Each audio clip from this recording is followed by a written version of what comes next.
একটু ধরেন ভাই, একটু ধরেন তো ভাই।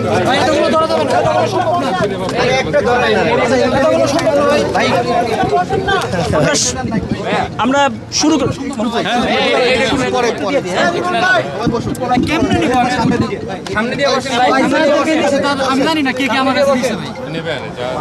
ভাইয়া আমরা স্টার্ট করি।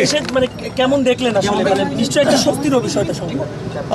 তামিম ভাই এখন সিসিইউতে আছেন, আর ওনার সাথে দেখা হলো এবং এত বড় একটা দুর্ঘটনার পর ওনার যে মেন্টাল স্ট্রেংথ এটা সত্যি অভাবনীয়, এবং এই মেন্টাল স্ট্রেংথের কারণেই এটা অনেক বড় প্রভাব রেখেছে। এবং অবশ্যই সাভারের মতো জায়গায় যখন আমি প্রথম শুনলাম তখন আমি ভয় পাচ্ছিলাম যে সাভারের মতো জায়গায় আসলে ট্রিটমেন্টটা পাওয়া যাবে কি না, বাট সেখানকার ডাক্তাররাও খুব ভালো ভূমিকা রেখেছে, ফিজিওরাও ভালো ভূমিকা রেখেছেন, ফলে এবং আল্লাহ তাআলার অশেষ রহমতে হি ইজ অ্যালাইভ, অ্যান্ড এতক্ষণ না থাকার পরেও সেরকম ফিজিক্যাল ড্যামেজও হয়নি, অ্যান্ড আমি মনে করি যে খুব দ্রুত উনি রিকভার করবেন। ওনার মেন্টাল যে স্ট্রেংথ দেখলাম, তারপরে ওনার ফ্যামিলির সাথেও কথা হয়েছে, সবাই এখন স্বস্তিতে আছে।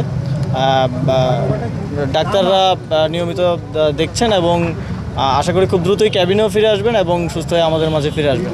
আসিফ ভাই, থাইল্যান্ডে উচ্চ চিকিৎসার কি কোনো দরকার আছে না বাংলাদেশের চিকিৎসা? এখনও ডাক্তারদের সাথে ফ্যামিলি কথা বলছে, যদি ডাক্তার এই ধরনের কিছু সাজেস্ট করে তাহলে ফ্যামিলি ভাববে সে বিষয়ে।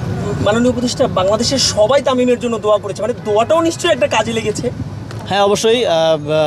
তামিম ইকবাল আমাদের বাংলাদেশে আমরা যারা ছোটোবেলা থেকে ক্রিকেট দেখি, তামিম ইকবাল সহ আমাদের ক্রিকেটকে যারা একটা নতুন ধাপে নিয়ে এসেছে তাদের মধ্যে একজন অন্যতম। সেই জায়গা থেকে দেশের সকলের দোয়া ছিল এবং কাইন্ড অফ মিরাকেল, এবং আল্লাহ তাআলা চেয়েছেন অবশ্যই, সেজন্য তিনি আমাদের মাঝে আছেন এবং খুব দ্রুতই আবার হয়তো আমরা পুরাতন ভাবেই তাকে দেখতে পাবো, মাঠে দেখতে পাবো, এটাই প্রত্যাশা রাখছি। জি, থ্যাংক ইউ। যে কথা বলছি।